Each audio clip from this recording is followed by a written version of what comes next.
Now we will discuss our next topic, that is the superconductors. Superconductors are those materials which show the zero resistance at a particular temperature. So the temperature at which this phenomena occurs is called conducting transition temperature Tc. Superconductivity is the phenomenon in which any conducting material attains the property of superconductivity, that is, its resistivity is zero. The few important points those can be concluded are as following. First, most of the metals which have only one electron in the valence shell, that is monovalent, does not show superconductivity. All the ferromagnetic materials are superconductors, that is iron, steel, cobalt, etc.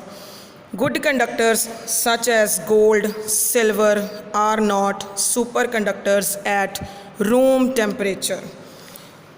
Now the application of superconductors.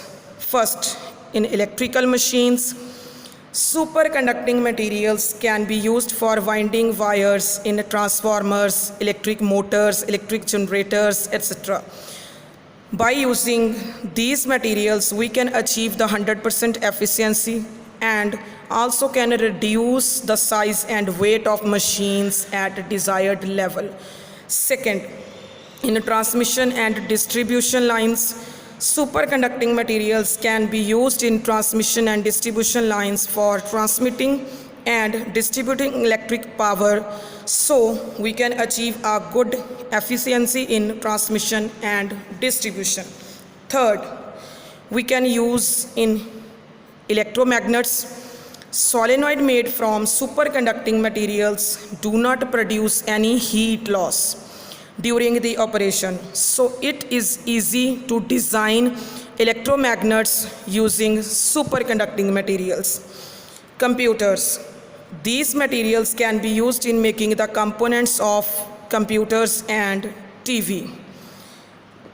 It must be understood that all the above applications require the conductor whose temperature is very close to 0 Kelvin, that is, we have to keep 0 Kelvin near the equipment associated with superconductors, which is a great challenge in the front of scientists.